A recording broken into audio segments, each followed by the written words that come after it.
Bien, hola, ¿qué tal? Soy el padre Javier Acosta. Bueno, pues estamos en esta segunda semana de nuestro curso de Teología Pastoral. Les he acompañado durante esta primera semana y estamos en esta segunda semana. Agradezco la presencia de Alba Nidia, José Rodríguez, Marco Antonio, Mariela Apolinar en esta segunda webinar de nuestro curso de Teología Pastoral. Y bueno, pues en esta semana pues estamos viendo ya un poco como el despegue de la importancia de la teología pastoral y vamos vislumbrando algunos elementos de su estatuto, tanto epistemológico o su autonomía como ciencia. Como vemos en el análisis histórico que hemos hecho a partir de Julio Ramos, vemos que históricamente la teología pastoral pasó de una mera aplicación, por ejemplo, del derecho canónico, de la moral, de la dogmática, de la eclesiología, a una nueva disciplina teológica con su objeto y sus métodos propios.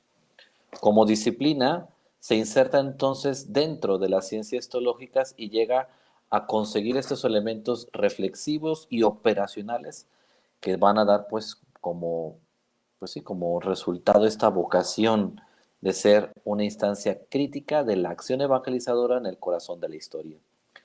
Por eso la teología pastoral será esta acción pastoral que va a implicar la contribución específica de la Iglesia en este peregrinar de la humanidad, sobre todo en esta dimensión del discernimiento y de la reflexión como mediación para actualizar la palabra de Dios salvadora en el contexto actual, ¿no?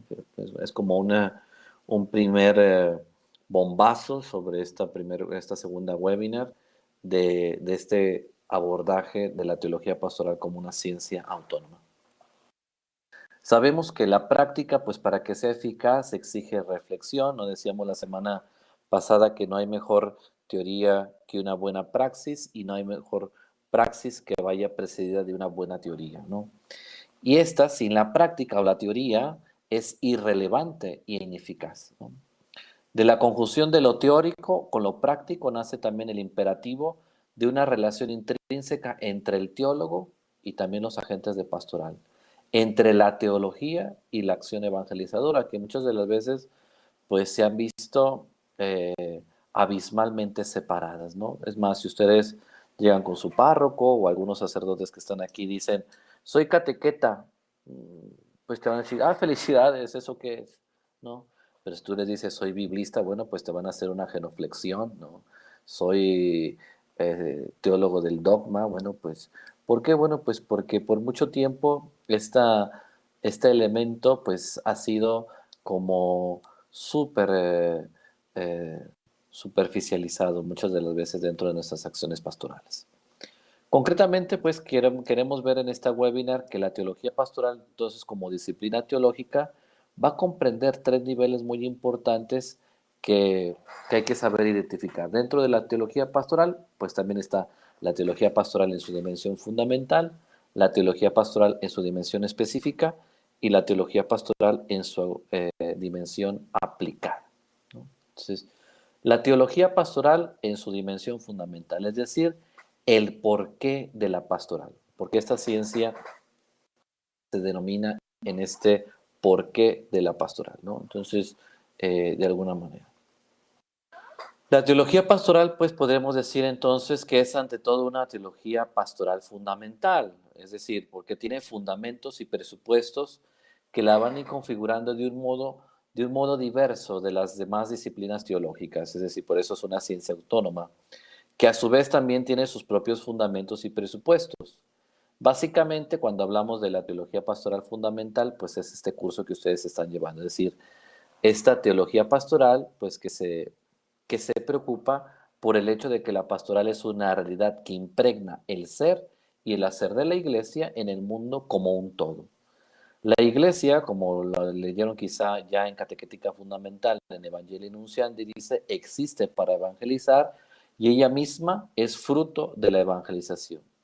Entonces, por consiguiente, la teología pastoral tendrá en esta dimensión fundamental, tendrá que mostrar esta interconexión entre la teología pastoral y la ciencia teológica, como un todo y cada una de las disciplinas como cómo la componen ya que la pastoral es una dimensión que va a atravesar toda la teología, lo decíamos la semana pasada, ¿no? La transversalidad de hablar de la praxis cristiana dentro de la teología. La teología pastoral, pues, no es simplemente la ciencia del hacer de la iglesia, sino también de su ser. De ahí su estrecha relación, por ejemplo, con la eclesiología, tal como fue concebida como una disciplina autónoma en el seno de la teología. La teología pastoral es saber, este saber de mediación entre la interconexión de la eclesiología esencial con la eclesiología existencial, ¿no? Lo que les decía la semana pasada, dime qué concepto de iglesia tienes y te diré qué tipo de praxis vas a detonar en el ambiente donde te encuentres. El carácter fundamental de la teología pastoral se debe igualmente al hecho de que tiene como objeto material, y esto es importante para nuestro estudio de esta materia, la práctica transformadora de la fe de los cristianos y de las personas en general. Ese es el objeto material de la teología pastoral. Y en esto está la base pues de la teología pastoral, es decir, cómo buscar o cómo como su objeto material detona y sabe que se mete en esta lógica transformante, ¿no? Constituyendo pues su primer rostro. Por eso la teología pastoral, como disciplina autónoma dentro de la teología, tiene la función entonces, desde esta dimensión de su objeto material, de hacer el recorrido que hemos ya poco a poco hecho. Es decir, ver que dentro de la teología pastoral, o hemos visto en el foro, que hay una praxis y que en ocasiones no se pone atención a la praxis, ¿no? Por eso, uno de los primeros componentes, el componente más esencial de la teología pastoral, pues va a ser este componente de demostrar el carácter histórico de la acción pastoral que se configura a través de los tiempos en distintos y sucesivos modelos de acción, ¿no? Ustedes también lo van a ver en Julio Ramos o también en otros textos, particularmente de Casiano Floristano, modelos que le van a llamar modelo clásico de contención o también avanzado, de liberación, ¿no? De acción pastoral que se han dado, hasta llegar al más actual que se llama el modelo del engendramiento, ¿no? Particularmente desarrollado por Henry de Rooij de la escuela belga del Instituto Lumen Vitae en Bélgica. Entonces, bueno, pues, ¿cuáles modelos de acción, no? Estos modelos que se plasman en esta acción muy concreta, ¿no?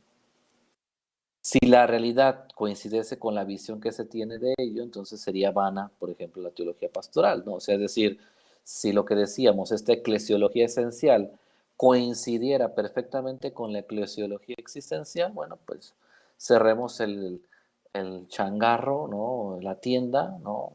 Y cerremos, bueno, pues porque no tendríamos nada que hacer los catequetas, porque nosotros somos como esa interconexión, como ya lo he dicho al inicio, entre la eclesiología esencial y la eclesiología existencial. Muchas de las veces, y lo veo en el foro de la primera semana, muchos de ustedes se han enclavado en la eclesiología existencial, ¿no? Es decir, a ver, bueno, pues, pero también poco a poco ustedes, claro, esto es lo que yo digo, ustedes me llevan toda esa experiencia por delante. ¿Cuál es? Pues que ustedes son catequetas empíricos, ¿no? Esta licenciatura solamente hará esta labor, podríamos decir, mayéutica, sobre la cual ustedes, toda la experiencia que tienen pastoral, como laicos, como sacerdotes, como consagrados, consagradas, la van a pasar a la dimensión esencial, ¿no? O de las ideas, de los conceptos, para poder también desde ahí poder intencionalmente utilizar los conceptos a nuestro favor y poder detonar pues prácticas más desde la teoría pues más eficientes, ¿no? Entonces, en otras palabras, lo que estamos diciendo es que si la pastoral entonces coincide siempre con las necesidades y desafíos de la evangelización, sería vana pues la teología pastoral, ¿no? Un segundo elemento es que la teología pastoral en esta dimensión fundamental es explicar las distintas concepciones de la iglesia o los modelos eclesiológicos, ¿no? Es decir, cómo se van configurando a través de la historia, desde un modelo de acción o viceversa, tradicionalista, de avanzada, ¿no? La tradición, por lo tanto, no lo debemos de ver tampoco como un fósil, sino que progresa y que también va dando elementos y alimentando la teología pastoral en su dimensión particularmente de innovación pastoral, ¿no? Es tarea entonces de la teología pastoral ayudar a la iglesia a cambiar constantemente para ser siempre la misma iglesia, nacida de Jesucristo y constituida por el Espíritu de Pentecostés. Entonces, y un tercer elemento que hay que tener claro dentro de la teología pastoral fundamental es el propio, es lo mismo propio de la teología pastoral, ¿no? Es decir, justificar su razón de ser como disciplina dentro de la teología. Entonces se trata de poner estas bases, ¿no?, que posibilitan la aparición, la gestación y la consolidación de la teología pastoral en su ser y en su hacer de la iglesia en el seno de la sociedad. Y entonces la teología pastoral toma su carácter de disciplina científica porque necesita explicar su especificidad y su identidad en relación con las disciplinas teológicas, no para pedir licencia para teologizar, sino por el deber de toda ciencia de comparecer ante el tribunal de la razón. Finalmente, lo fundamental de la teología pastoral implica dar cuenta de su estatuto epistemológico como ciencia propiamente dicha, con relación a la teología y a las demás ciencias teológicas y a las ciencias. Tiene que mostrar cómo abarca su propio objeto, con qué método y cómo justificar también entonces su propia finalidad. Por eso entonces nos servirá este segundo tema que abordamos, la teología pastoral especial, es decir, el qué de la pastoral, ¿no?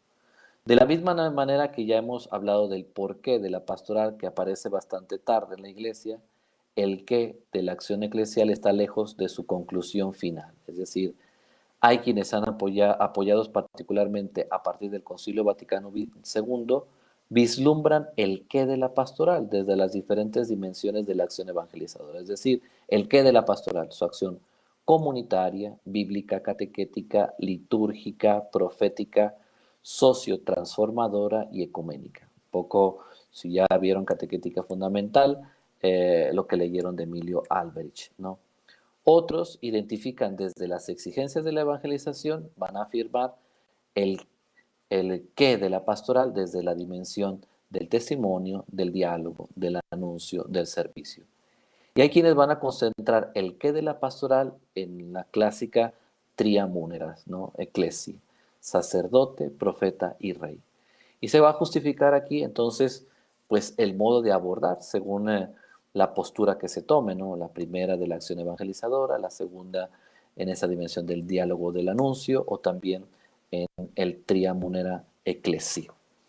No sé si hay alguna pregunta hasta aquí. A veces yo hablo muy rápido, deténganme. No sé si hay alguna pregunta, particularmente sobre la primera parte de la teología pastoral fundamental.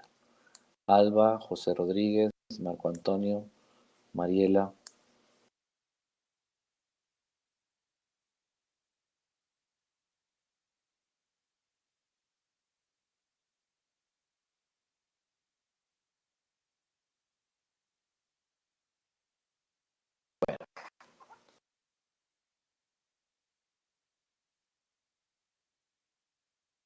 No, a ver, aquí los modelos son modelos que se van consolidando y son modelos basados particularmente en ya quien, o sea, los modelos son modelos identificados, ¿no? No es que se trate de modelos así a la carta, ¿no? Sino modelos bien identificados. Eh, Julio Ramos en ese texto también habla sobre algunos modelos, ¿no? Pastorales, el modelo liberador, el modelo tradicional, el modelo de transición, ¿no? Habla de 4 modelos. Entonces, no es un modelo, sino son modelos que se van dando y se identifican, se clasifican y se comparan con los modelos anteriores, ¿no? Sea que se repita o sea que es un modelo nuevo.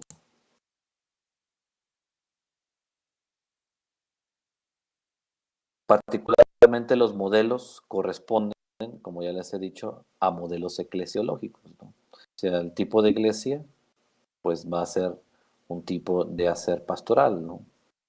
Ahorita, por ejemplo, se habla del modelo poliédrico de la iglesia en salida, ¿no? Es un modelo que están haciendo y que se está también golpeando con el modelo, vamos a decir, están haciendo junto con una pastoral que le llaman de engendramiento. Bien, pues continuamos entonces. Convencionalmente, voy a utilizar la vía clásica para explicar esto del qué de la pastoral, de la teología pastoral, ¿no? O el triamúnera, ¿no? Es decir, la iglesia en esta acción pastoral que se preocupa por articular la unidad en esta dimensión de ser sacerdote, profeta y rey, para referirse a la misión de Cristo confiada a sus discípulos y por extensión a toda la iglesia. Pero las bases bíblicas no son muy claras. Por ejemplo, los textos invocados son la alegoría del buen pastor, Juan 10:10, yo soy el camino, la verdad y la vida, Juan 14:6, aquel texto también donde dice, vayan y hagan discípulos los pueblos y bautícelos, enseñándoles a poner por obra todo lo que les he mandado. Y hay quien también ve a Cristo como rey en los sinópticos, como profeta en Juan y como sacerdote en la carta a los hebreos, ¿no? En la época patrística, algunos padres de la iglesia se hacen también eco de este triamunera ecclesia, preocupados por relacionar el triple oficio de Cristo con la función del pueblo de Israel en el Antiguo Testamento. Tal es el caso de Eusebio de Cesarea en el año 365, 265, 340, Juan Crisóstomo en el 344, 407, Pedro Crisólogo 406, 450, Jerónimo 347, 470 y Agustín de Hipona 354, 430. La época patrística, sin poder entrar en el tenor de las consideraciones que nos debería de tenerlos, pues nos vamos a tener que contentar con saber que a partir de esta trilogía los santos padres no formularon una teología de los ministerios pastorales. Es la eclesiología medieval la que será eco del triple oficio de Cristo y tampoco llega a formular desde él un posible triple ministerio de todo cristiano. Será la Reforma protestante la que insiste en los fundamentos bíblicos del ministerio pastoral en su triple vertiente. Y lo hará en orden al servicio profético, sacerdotal y real. En el campo católico será el Catecismo de Trento, denominado el famoso Catecismo Romano, editado en 1566. Escucharán un podcast en la próxima semana sobre esto. Y bueno, pues donde en este Catecismo Romano, no es otra cosa sino el Catecismo de Trento, se afirma que Jesucristo, nuestro Salvador, en él, en el instante de la encarnación, ¿no?, asumió el triple oficio de profeta, sacerdote y rey. Entonces estamos ya en el siglo XVIII y por influencia de los reformados, la doctrina de los tres oficios entra en el uso corriente en el seno del catolicismo. Después del Vaticano I se va a referir a los tres oficios en su doctrina sobre la Iglesia Magisterium, Ministerium y Regimen, ¿no? Es decir, magisterio, ministerio y régimen. Por eso van a leer la famosa encíclica Mystici Corporis, ya la han leído, de Pío XII. Dice que Cristo, ahí dice, Cristo concedió a los apóstoles y a sucesores el triple ministerio para poder enseñar, reinar y llevar a los seres humanos a la santidad. Esa es la intención de decir, bueno, ¿y por qué estamos leyendo un texto de...? Bueno, pues por esto, porque la teología pastoral es una teología que busca rescatar particularmente el triamúnera, es decir, la acción de esta armonía de la unidad de la acción pastoral dentro de los creyentes, ¿no? Enviándolo, dice también el mismo Mystici Corporis, como maestros, jefes y santificadores de los creyentes. A su vez, el Concilio Vaticano II expresará en diversas ocasiones la trilogía de la acción pastoral refiriéndose al Triamunera Ecclesiae en continuidad con el triple Munus Christi. Después pasará así también a decirse. Concretamente, la Lumen Gentium aplica el triple servicio pastoral a todo el pueblo de Dios, dice Lumen Gentium número 13, porque Cristo, Maestro, Sacerdote y Rey, es la cabeza del nuevo y universal pueblo de los hijos de Dios. Entonces, fíjense cómo esto también, por ejemplo, para la teología pastoral, no es novedad. Ustedes van a escuchar mucho que ahorita se está rescatando a partir del magisterio del Papa Francisco la famosa teología del pueblo. Bueno, pues la teología del pueblo no es otra cosa sino la que está también ya plasmada y desde el Lumen Gentium, ¿no? Es decir, y cómo el pueblo o la teología del pueblo también busca rescatar este protagonismo del tria munera ecclesiae o del triple munus Christi, ¿no? Dentro de la comunidad cristiana, ¿no? Para muchos estudiosos del Concilio Vaticano II, la visualización de la acción pastoral de todos los cristianos a partir del triple ministerio es uno de los pasos más importantes llevados a cabo por la renovación teológico-pastoral e impulsada por el Vaticano II. Hoy ya es común ver la acción de la Iglesia como un todo en el triple ministerio y en el orden, en ocasiones, protestante, ¿no? El ministerio profético, ¿no? Como un servicio de la palabra de Dios en todos los niveles, evangelización, catequesis, las homilías, incluido aquí también el papel del magisterio, el ministerio litúrgico, como son la celebración de los misterios cristianos, los sacramentos, la liturgia de las horas, incluido también aquí el sacerdocio jerárquico, y el ministerio de la caridad, como servicio de la promoción de la vida en el mundo, la que es aquí la pastoral social, la organización y la dirección eclesial, incluido el poder de la jurisdicción. Como se puede percibir, lo esencial de la teología pastoral entonces consiste en visualizar los campos de incidencia de la acción eclesial y analizarlos en su conjunto y en sus especialidades, teniendo presente entonces los contextos sociales y también eclesiales. A este respecto, por un lado, la teología pastoral ayuda a no tomar un servicio eclesial como un comportamiento aislado, sino a situarlo dentro de la globalidad de las acciones, es decir, en el seno del tria munera ecclesia. La acción pastoral, que tiene como objetivo la salvación de la persona toda y de todas las personas, así como de su propio contexto, es siempre entonces multidimensional. No hay pastorales en plural, sino una pastoral en singular. Por eso esta no es teologías pastorales, es teología pastoral, ¿no? En singular, porque la misión de la iglesia es una sola y conforma un todo. Fíjense cómo entonces el catequeta, cuando toma la vena, una de las venas hortas de su profesionalización, va a ser la teología pastoral, porque va a mantener la unidad y no una unidad entendida como una rigidez de homologación, sino una unidad que va a ayudar a esta acción en este triple munera ecclesia, ¿no? Entonces, para entender que una determinada acción pastoral puede y debe profundizar su especialización, pero sin perder de vista, ¿no? En ese sentido, jamás la globalidad de la acción de la iglesia y su contexto socioeclesial. Las especialidades hacen inoperante cualquier acción, incluso la acción pastoral. Partir de lo particular y de lo concreto, sí, pero sin perder de vista lo global, pues quien conoce solo una parte del todo, además de desconocer el todo, se puede incapacitar para conocer la propia parte. Es un principio, ¿no le suena? Un principio que cita el Papa Francisco en Amor y Leticia y también en Laudato Si. Es un principio transversal que él recoge también de la influencia que tuvo cuando él era jesuita de la teología del pueblo, y va a decir, el todo es mayor que la parte. Y eso también es la teología pastoral. Es decir, bueno, yo podría darles toda una profundización sobre los nuevos principios de la teología pastoral del Papa Francisco, pero uno de los principios es ese. Pero en ese sentido, ¿no? Es decir, la teología pastoral es una exigencia que ustedes como catequetas dicen, a ver, para hacer una intervención pastoral tengo que tener la mayor apertura, como una cámara, ¿no? La mayor apertura del diafragma para tomar todos los colores. Ustedes saben que la cámara hace este efecto de apertura y entre más luz y colores entren, bueno, pues más bella es la foto. Pues ustedes tendrán que hacer esa labor.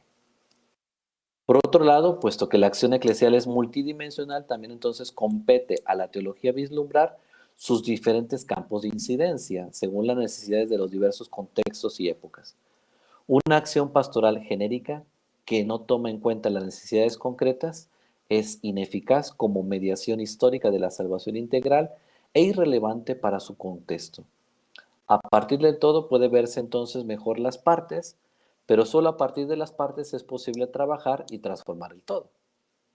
Una buena acción pastoral es siempre un conjunto de acciones según las necesidades del contexto en que está la iglesia. Aisladas o generalizadas son igualmente operantes. Hay una complementariedad dentro de la multidimensionalidad de la acción pastoral. Esta es la primera limitación o barrera de la pastoral especializada. La segunda es la legitimidad de una determinada prioridad con la relación a las demás acciones, siempre que no se pierda de vista el conjunto de la acción evangelizadora.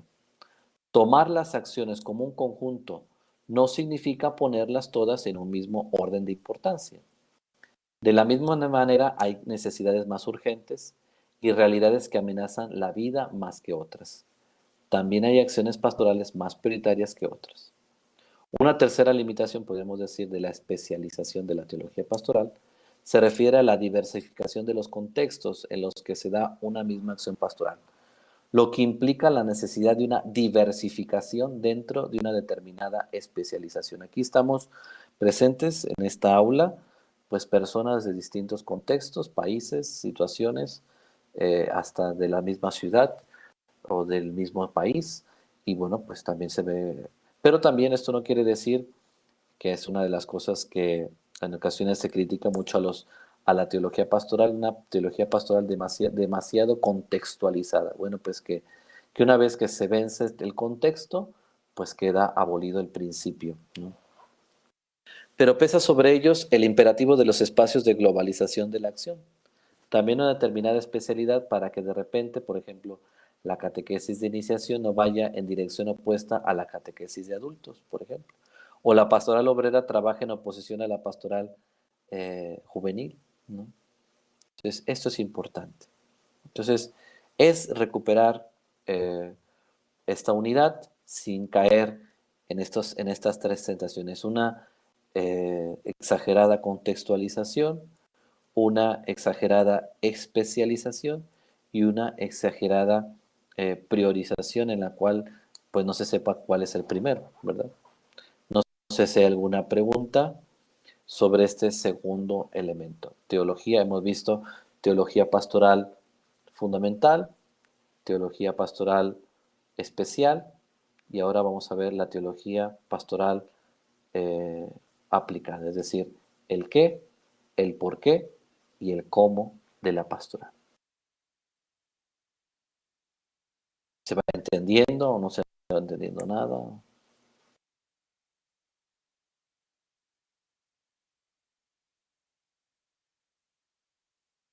Alba Nidia, José Rodríguez, Marco Antonio, Mariela.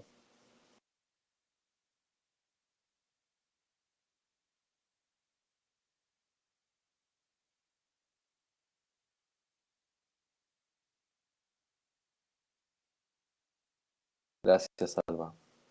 José, Marco. Y bueno, pues, y luego más y hablo muy rápido, ¿no? Pero bueno, poco a poco. Sí, José, gracias. Mariela, voy aprendiendo, muy bien.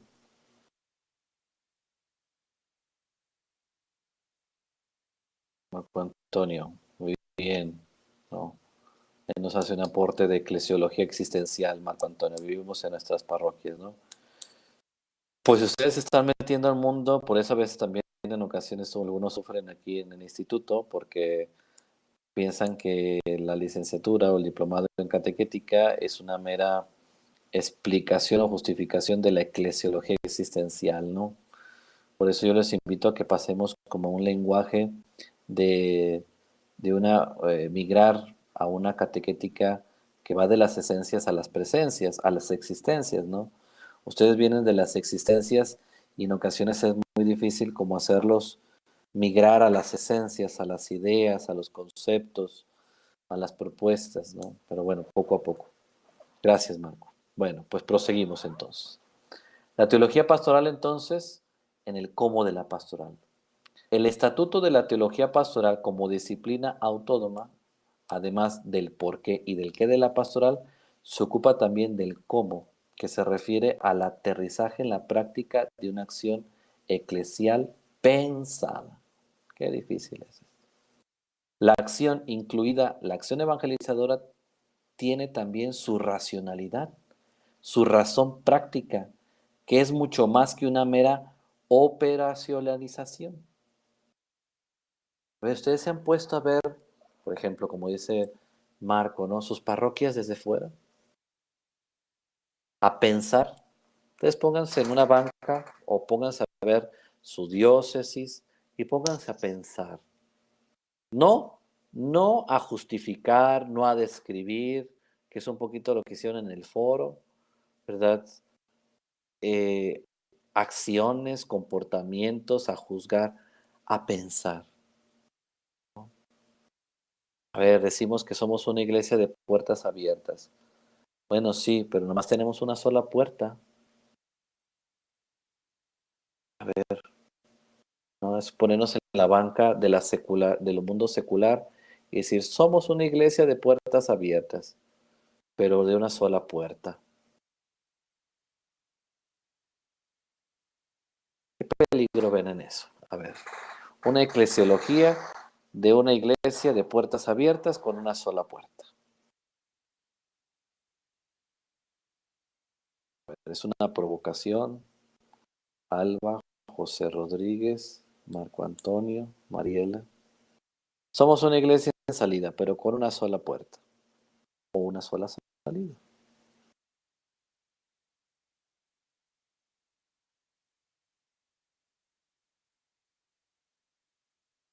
¿Qué creen que pase? A ver, escriban en el chat o pueden abrir sus micrófonos también.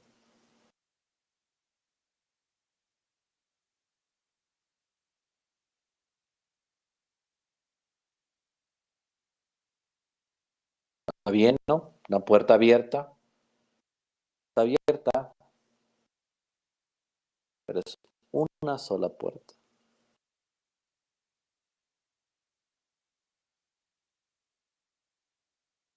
Entonces, ¿tú estás de acuerdo, José Rodríguez, en que seamos una iglesia de puertas abiertas con una sola puerta?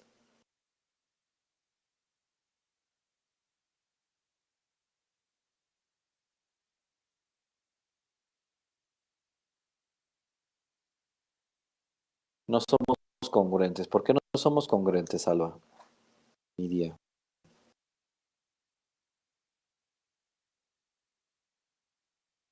A ver, pónganse a pensar.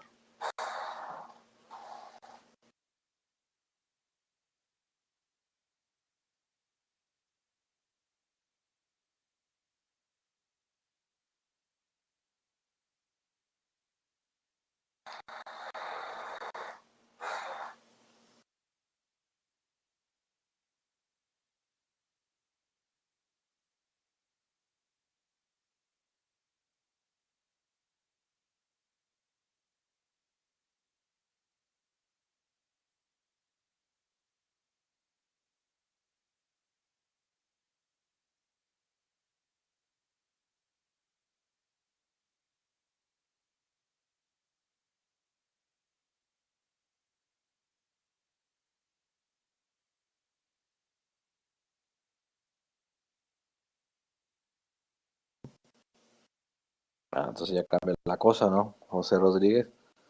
Entonces ya estamos siendo más constructivos, ¿no? ¿Y tú crees que los de adentro quieren que se abran más puertas? Que se le pongan ventanas.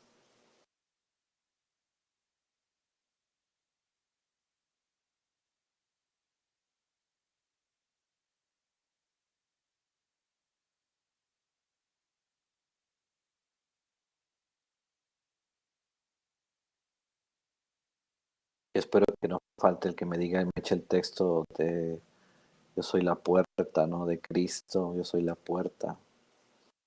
Yo no estoy poniendo en tela de juicio el principio eclesiológico de que Cristo es el mediador perfecto, sino de una eclesiología de una sola puerta, aunque esté abierta. Vayamos a cuestiones más prácticas. Muy bien, ustedes están en su casa y solamente hay una salida o una sola manera de salir y viene un temblor. ¿Qué va a suceder si son 20 de familia dentro de su casa?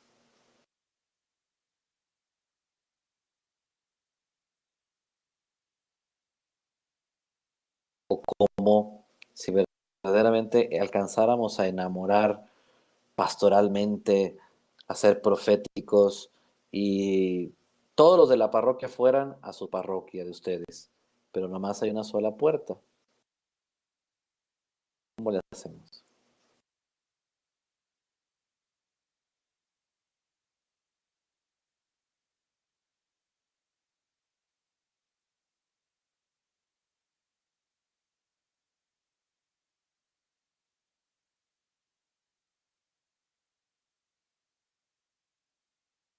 ¿Y por qué crees que sean necesarias más puertas, Mariela? ¿Y quién las construya?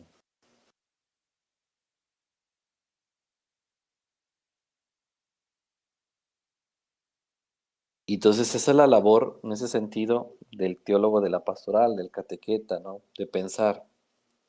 Vamos a continuar. En ese sentido, entonces, la ciencia teológica, en ocasiones, pues se sale de sus postulados, principios de reflexión y operaciones de carácter analítico para sumergirse en la concreción de su realización histórica. La acción pastoral como una acción humana, aunque respaldada por la gracia y la asistencia del Espíritu, está también sujeta a las contingencias de las mediaciones de la práctica. No hay otro camino. Cualquier teoría, por muy buena que sea, para hacerse acción necesita las mediaciones de la praxis. En el caso de la teología pastoral, esas mediaciones tendrán el carácter de la especificidad de la acción eclesial. El cómo de la teología pastoral o de la pastoral lleva a la teología al diálogo, sobre todo con las ciencias, por ejemplo, administrativas. Sin la mediación de estas ciencias, la acción eclesial corre el riesgo de espiritualizarse, de perder su capacidad operativa y transformadora. Es decir, aquí es donde entramos también en diálogo. Ustedes ya llevaron la catequética de las ciencias humanas, ¿no? Es decir, a ver, ¿por qué es importante tener este diálogo con las otras ciencias? Porque la teología pastoral ya no lo exige. O sea, ¿no? ¿Cómo medimos cuánta gente viene a misa? ¿Cómo medimos el efecto de una secularización? ¿Cómo medimos también el éxito pastoral? ¿Cómo medimos a lo mejor pues que la predicación está logrando, ¿no? Entonces, sin las ciencias, en este caso, sin las ciencias mediadoras de la acción, la pastoral, aunque orada, dejaría de ser una acción correctamente pensada. Estaría ignorando la especificidad y la autonomía de lo temporal, el único escenario de la misión evangelizadora. En el infierno y en el cielo no hay que ir a evangelizar, ¿eh? Es evidente que la esfera de la racionalidad de la práctica pastoral están definitivamente relegadas a un pasado quimérico de tentaciones, de providencialismos, de milagrismos o de resultados mágicos, muchas de las veces. O sea, por eso también no crean que los catequetas somos tan muy bien amados en el largor interior en ocasiones de la iglesia. ¿Por qué? Bueno, pues porque somos alguien que mide, mesura, objetiviza los procesos pastorales y no está a merced de los providencialismos, de los milagrismos, del mundo mágico, sino que sabe que la intencionalidad de la fe es ayudada por la gracia, pero también, como les decía al inicio, sujeta a las contingencias de las mediaciones prácticas, ¿no? Por eso la teología pastoral aplicada en el cómo de la acción pastoral, en primer lugar, hace referencia a la explicitación de los objetivos y criterios de la acción. Sin tener conciencia de a dónde se quiere llegar, de los resultados que se han de alcanzar y del modo y de las condiciones para llegar a las metas, la acción deja de ser concretamente pensada para ser una acción en gran medida improvisada. Los objetivos y criterios derivados de la utopía y de la pedagogía evangélica y confrontados con la realidad son las que nos aseguran la especificidad de la acción eclesial. Esto en primer lugar. En segundo lugar, estrechamente relacionado con los criterios de la acción, la teología pastoral, al pensar la intervención en una realidad histórica concreta, no puede perder de vista los distintos ámbitos de la acción eclesial, ni los diversos campos de actuación posibles, capaces de ir anticipando el reino de Dios en la historia.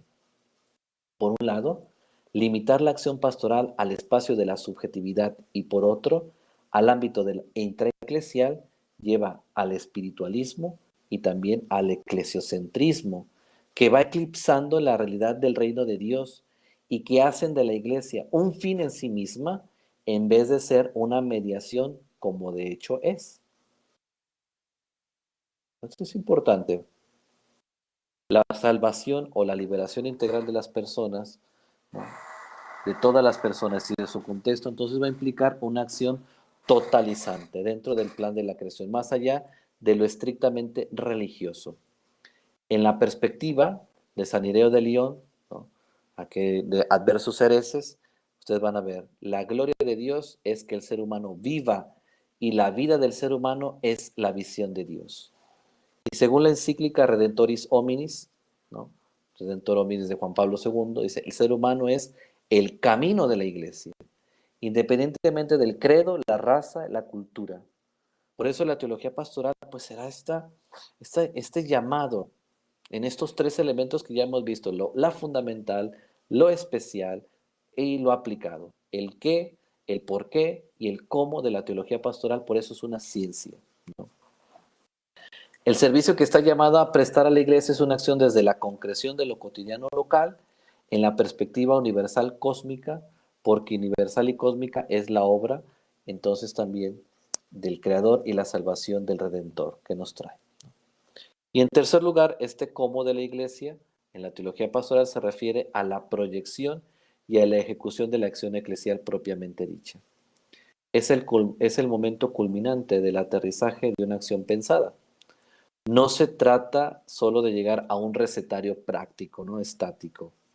Muchas de las veces a donde ustedes los vayan a ver, les van a pedir, ¿y cómo? A ver, dinos, o sea, hay que llegar al cómo, ¿no? Es que primero hay que llegar al lo que es, luego al por qué, y después buscamos los cómo, porque si no, dar los cómo es alimentar la pereza pastoral de muchos agentes, sacerdotes, procesos, catequistas, ¿no?, evangelizadores, ¿no?, obispos, ¿no? Entonces, bueno, pues estructuras, instituciones, ¿no?, a llegar a un pragmatismo. Entonces, se trata entonces de determinar las respuestas concretas a las preguntas oriundas de un contexto determinado, que se llevará a la práctica en una comunidad eclesial. Por otro lado, está la ejecución de la acción, que como acción pensada no puede relegarse a un voluntarismo y al pragmatismo. Para que se produzca la acción, tenemos que pensar su ejecución, que significa entonces darle el soporte institucional y organizativo necesario para llegar a los resultados deseados. Prescindir de la institución, de las estructuras, de la organización, de una coordinación, de una evaluación, es exponerse al riesgo de la anarquía. Pero tampoco se puede hacer de la iglesia una empresa, perdiendo de vista su peculiaridad institucional. En la obra de la evangelización no puede olvidarse que también la institución es mensaje, que las estructuras son mensaje, que el mensajero es mensaje, ¿no? O sea, fíjense cómo en ocasiones decimos, es que esta parroquia o en esta diócesis, pues, o en este movimiento o en esta congregación, hay mucho chisme. Bueno, si la estructura está creada de cristal, pues aunque yo sea la persona más prudente, pues en donde hay paredes de cristal, pues yo veo lo que está sucediendo al otro lado. Y hay rumor, y hay ruido, ¿no? Y alguien intencionalmente en ocasiones crea estructuras pastorales que después se asusta de los pecados que crea, ¿no? O personajes, ¿no? El encargado de la evangelización y la catequesis, la encargada, la que la ministra, ¿no? Ya es mensaje, ¿no? Como desde cómo se para, cómo atiende a las personas, ¿no? Dicho de otra manera, todo tiene que configurarse según los ideales evangélicos. Y en la acción pastoral, además de los fines, también los medios tienen que ser evangélicos. Eso es muy importante, ¿no? Porque muchas de las veces vamos como renunciando a esos elementos. Bueno, pues no sé si hay alguna pregunta, alguna cosa. mm, Pues hasta aquí sería un poquito lo que teníamos que profundizar en esta webinar, ¿no?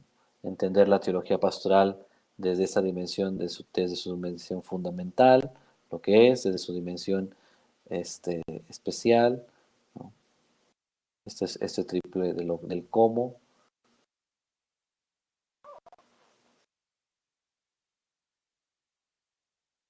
y del por, del qué. Del por qué y del cómo. No sé si hay alguna pregunta. Creo que dice Marco Antonio, creo que nos vamos más allá de lo que el párroco nos indica, falta el diálogo y la reflexión que permita colaborar con el párroco, aportando lo que en primera fila estamos viviendo, en mi caso, la catequesis. Pues volvemos una vez más. Migra tu opinión, que pones aquí en el chat, a al campo del pensar de la teología pastoral, Marco Antonio. A ver, hazte esa misma pregunta, pero con los términos que vimos hoy en el webinar. ¿Cómo te la harías? Con términos técnicos. ¿Desde dónde teóricamente, desde dónde la abordarías? ¿Desde los cómo, desde el por qué o desde el qué de la teología pastoral? ¿Qué está fallando en esto que tú plasmas teóricamente? Aunque prácticamente pues está fallando todo, ¿no? Pero hay que identificar la punta. La punta va a golpear a los otros, pero esto que estás comentando, oye, a ver, ayúdenle a los demás. Eso que está comentando Marco Antonio, de la teología pastoral, ¿qué se ve más afectado? ¿El cómo, el por qué o el qué? Vimos el por qué, el qué y el cómo. El por qué pastoral, el qué pastoral y el cómo pastoral de la teología pastoral. A ver, Marco Antonio, hazte la pregunta o que te ayude Mariela, José Rodríguez, Albany.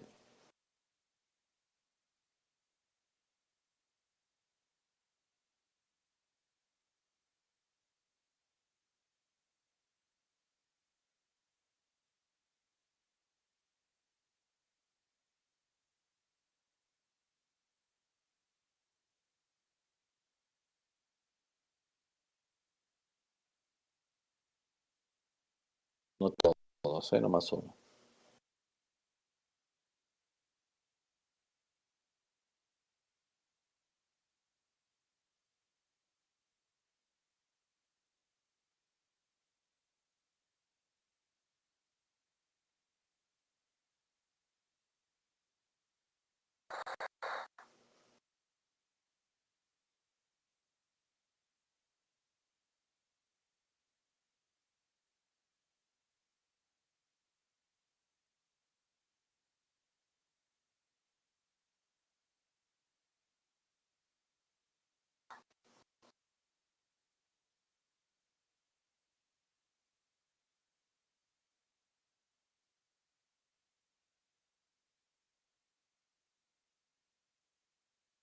Poco a poco, Albany, ¿no? Yo sé que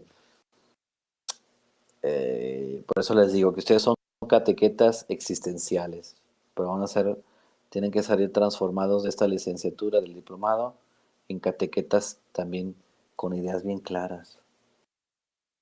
Porque entonces, mm,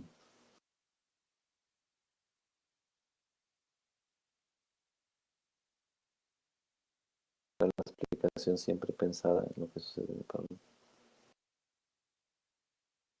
Toda la explicación siempre pensada en lo que sucede en mi parroquia. ¿Y te has puesto a pensar cómo entonces hacer una intervención de tipo teórico para cambiar lo práctico? Claro, la intervención teórica pues será práctica, ¿no? Y sí, Marila, tienes toda razón. La pregunta de Antonio es en el cómo. Decíamos las estructuras, los agentes, ¿no? En el cómo de la pastoral. Pero que el cómo, si se ve minado el cómo, pues también se ve comprometido el qué y el por qué, ¿no? O sea, si yo veo un agente de pastoral o veo que no hay diálogo entre pues entre el párroco y el encargado de la catequesis, bueno, pues bonita catequesis hacen, ¿no? Transmiten conocimientos y transmiten maneras de comportamiento, pero no vida en Cristo, ¿no?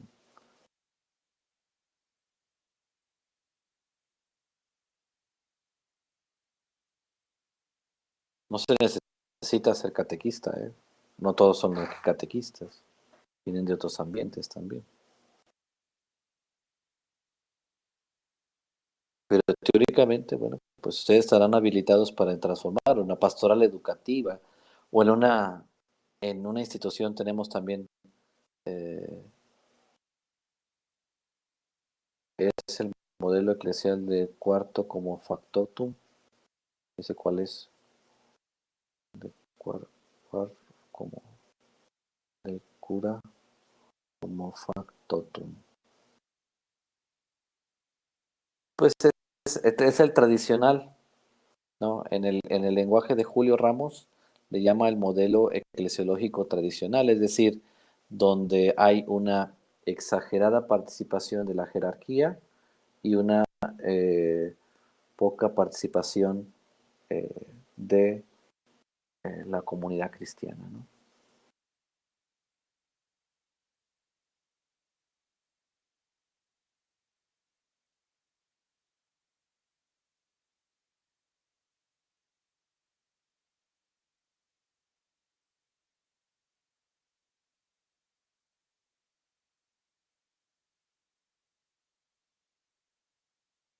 El problema es que la eficacia de la ortopraxis no depende de todos métodos ni técnicas, sino exclusivamente de la acción del Espíritu Santo. Mira, José Rodríguez, ¿tú eres de renovación o de qué? O sea, fíjense que no, de la ortopraxis, eso es lo que les decía, ¿no? En el cómo de la teología pastoral, en el diálogo con las ciencias humanas, no podemos caer en los providencialismos ni en los fideísmos. Tú aquí estás afirmando un fideísmo. Es decir, bueno, pues, que lo que Dios, ¿verdad?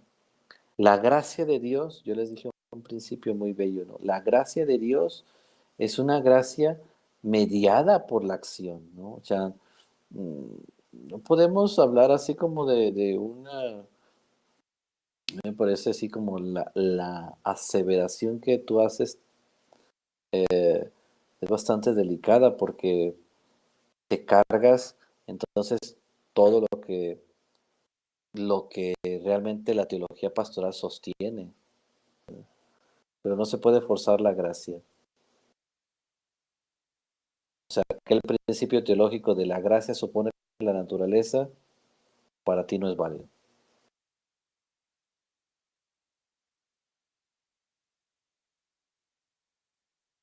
¿Sí?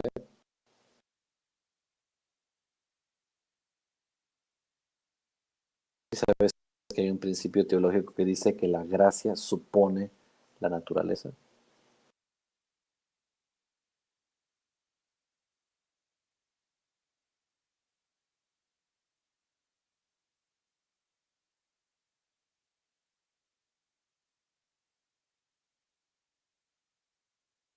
Porque si no te mueves en el mundo del providencialismo, del pensamiento mágico, del fideísmo,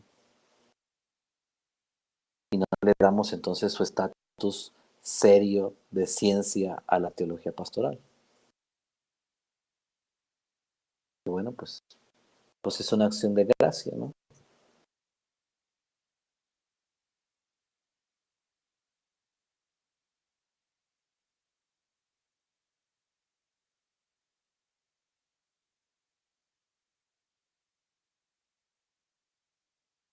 Entonces, sí quedó respondido lo que te quiero dar a entender, José.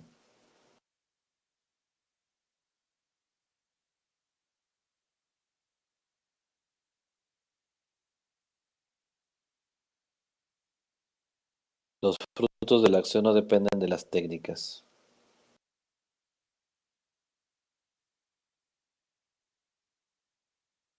Fíjate, la afirmación si yo la leo como dice en el chat, pero los frutos de la acción no dependen de las técnicas, se da cuando Dios las madura.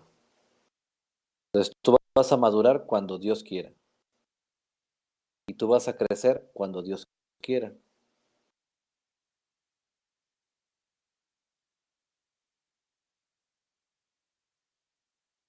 Y si Dios no quiere, tú no creces, ni psíquicamente, ni biológicamente, ni espiritualmente.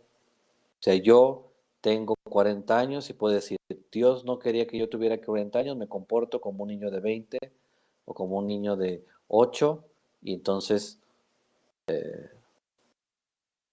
porque Dios no quiso.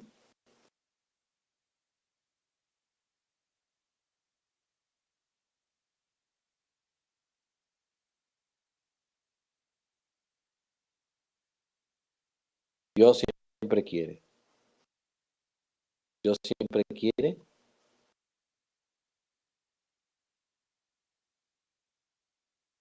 Dios siempre quiere. Providencialismo. O sea, Dios quiere aunque yo no quiera.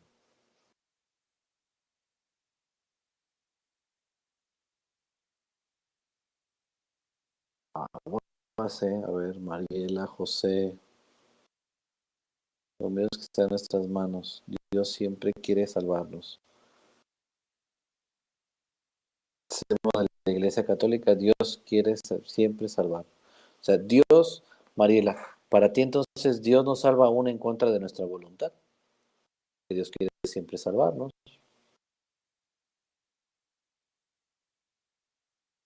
Pues dice que siempre, ¿no? O sea, entonces ya no siempre.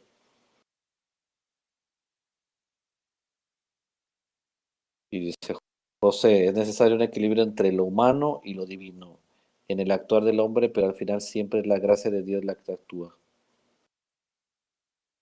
Volvemos una vez más.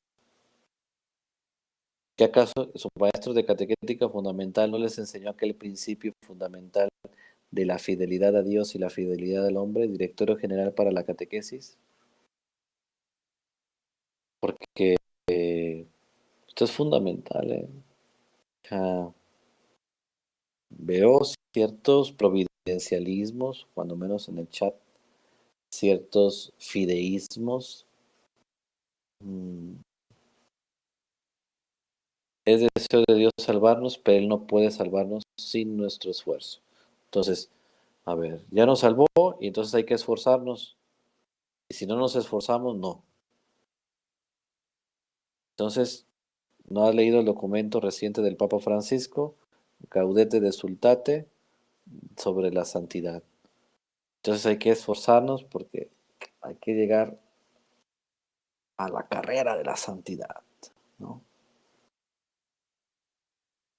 Entonces uno no se van a esforzar y esos no se van a salvar. Se salvan los esforzados, ¿no? Los buenos, los santos. A ver, estoy provocando un poquito, ¿eh? No creen que es... No me tomé mi medicina. A ver, José, si abres el micrófono es mejor para escucharte.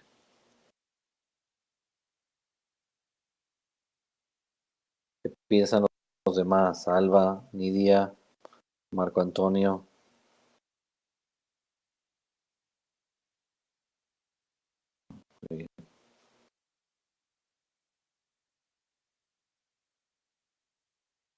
Entonces, ¿quién se salvará?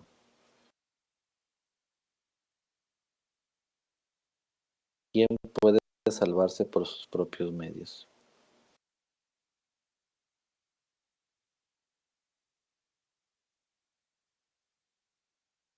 Yo no estoy diciendo que se salven por sus propios medios, ¿eh? Agustín dice que el que te creó sin ti, no te salvará sin ti.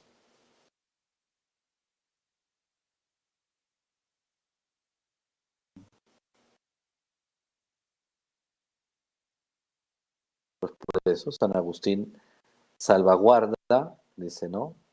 El que te creó sin ti, es decir, ahí San Agustín está hablando de eh, del carácter absoluto de Dios, que después también lo van a ver en alguna materia, particularmente llevado por Hegel, ¿no? Hegel es un absolutista de Dios, es decir, a ver, el que te creó sin ti no necesitaba de ti.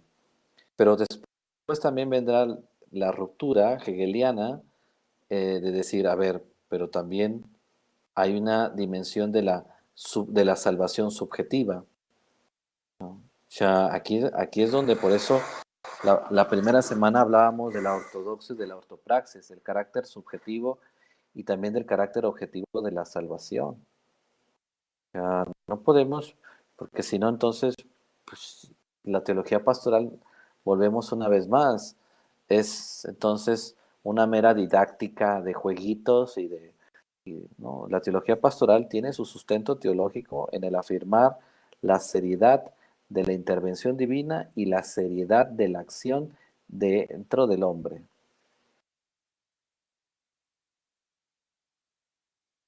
Es decir, se necesita la acción humana en la salvación. Si tú tienes acción humana como que aumenta, no. La acción subjetiva es esta acción de apertura, de libertad, de elección, pero la libertad, por eso la educabilidad de la fe, de la que veíamos la primera semana, es lo que nos da pie a hablar no de un fideísmo como tú lo afirmabas, sino de dentro de la subjetividad, una objetividad que nos permite decir que la libertad se va adhiriendo a la objetividad salvífica. Pero ¿cómo hacerlo?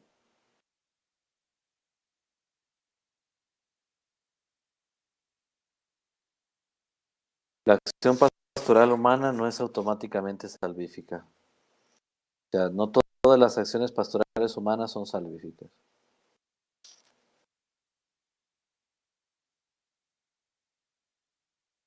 O sea, hay acciones pastorales humanas o hay acciones pastorales no humanas.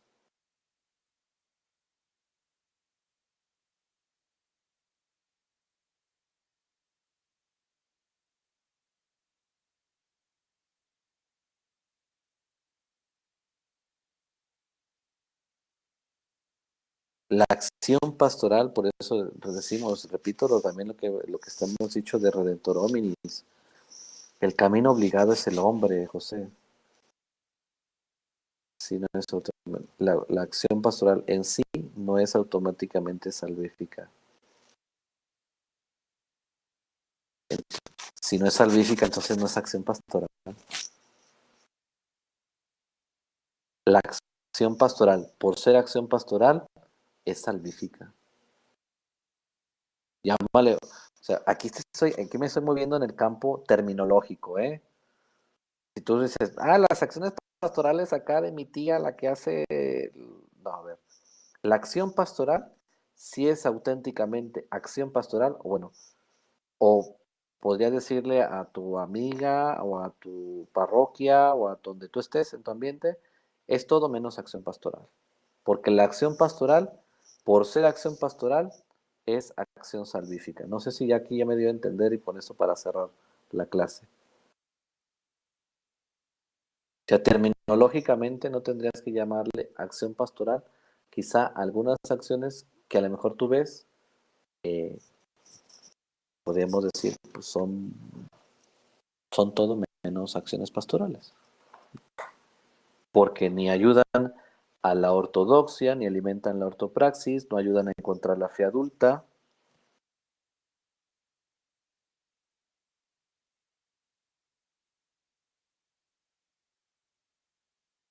Bueno, pues aquí cerramos esta sesión de webinar. Agradezco a todos su atención.